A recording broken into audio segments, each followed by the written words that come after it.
हमारे महाराज जी के साथ में जाने का और 15 दिन वहां रहे। मुक्तिनाथ गए जहां पर गंडकी नदी उद्गम स्थल है, वहां भी गए और सालग्राम भी वहां से प्राप्त किए। उस नदी में जो भी शिला मिल जाती है।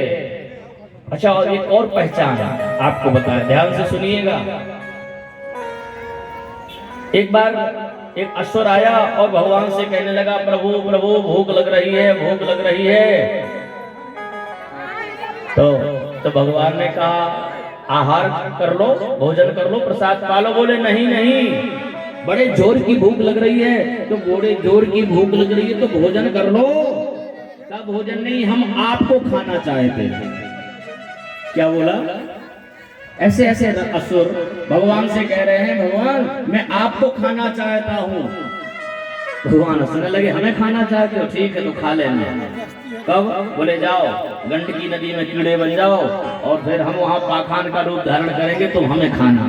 तो वहाँ कीड़े देखना सालग्राम भगवान को खाते हैं, उसमें चक्र का निशान बना देते हैं, छेद भी कर देते हैं। बहुत से कीड़े वहाँ हैं जो सालग्राम भगवान, जो सालग्राम की शिला है उसमें वो आज भी लगे रहते। पत्थर में, पाखान में वो कीड़े निशान बना देते हैं, चक्र का आकृति बनी होती है, उसमें स्वरूप बना होता है। और सालग्राम का जो स्वरूप है, आहा, कृष्ण वर्ण का। ऐसे सालग्राम भगवान के ऊपर सदैव तुलसी, जो कि प्रिय भक्त है, सदैव 24 घंटे तुलसी सालग्राम भगवान के ऊपर निवास करती है। कहते एक क्षण के लिए भी तुलसी नहीं उतारी जाती सालग्राम भगवान के ऊपर से।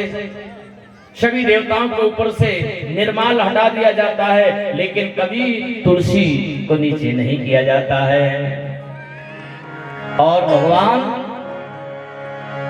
56 भोग 36 व्यंजन, भगवान वो कितना सुंदर प्रसाद सामने रख दो, कई प्रकार के व्यंजन भोग सामने रख दो, यदि उसमें तुलसी नहीं छोड़ी तो भगवान उसको स्वीकार। 56 भोग 36 व्यंजन, बिन तुलसी हरि एक न मानी।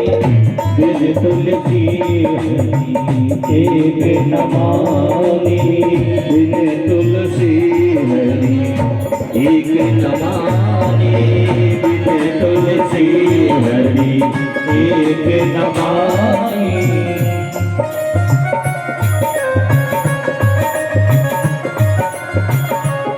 56 भोग 36 व्यंजन, 56 भोग 36 व्यंजन, 56 भोग 36 व्यंजन, 56 भोग 36 व्यंजन, बिन तुलसी हरि एक न मानी, बिन तुलसी हरि एक न मानी, बिन तुलसी। यदि तुलसी दलना छोड़ोगे तो प्रसाद स्वीकार नहीं करते प्रभु। इसलिए तुलसी का पूजन, तुलसी की आराधना, तुलसी का दर्शन, तुलसी दल का सेवन करना ये परम लाभकारी है। जिस सदगृहस्थ के आंगन में, जिस सदगृहस्थ के द्वार पर तुलसी का पौधा है, उस सदगृहस्थ के भीतर यम के दूत प्रवेश नहीं कर सकते। तुलसी एक ऐसा औषधि है, वनस्पति है, पौधा है जो 24 घंटे ऑक्सीजन प्रदान करती है।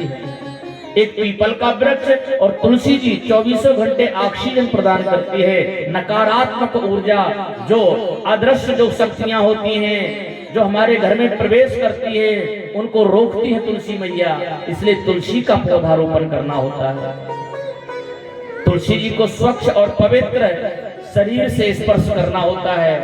यदि शरीर अशुद्ध है, अपवित्र है, तो ऐसे में तुलसी जी को स्पर्श नहीं करना होता है। विशेष करके एतवार, द्वादशी, अमावस्या के दिन तुलसी को स्पर्श नहीं करना होता है। तुलसी दल जो है कभी भी बासे नहीं होते, चाहे वो साल भर भी रखे रहो। गंगा जल कभी बासा नहीं होता कि पुराना हो गया, ताजा चाहिए। गंगा जल हमेशा पवित्र रहता है। तुलसी दल हमेशा शुद्ध है, पवित्र है। आप महीनों नहीं सालों रखे रहिए और उसको निवेदित करते रहिए भगवान को, अशुद्ध नहीं माना जाता है। बेलपत्र जिस प्रकार से बेलपत्र आप आज उतारा हुआ कल चढ़ा सकते हैं, परसों भी चढ़ा सकते हैं। यहाँ तक कि यदि बेलपत्री नहीं मिलती है तो भगवान शिव को चढ़ी हुई बेलपत्री उतार लीजिए, उतार करके धो लीजिए, धो करके फिर से चढ़ा दीजिए, चलेगी।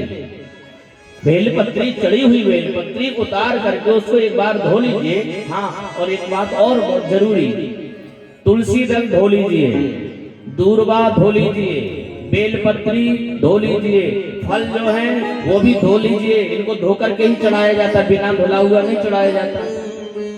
भगवान की पूजा में सामग्री धो करके चढ़ाना चाहिए, लेकिन ऐसा नहीं है जगह का भैया पूजा की सामग्री धो के चढ़ाना, बिना धोई नहीं।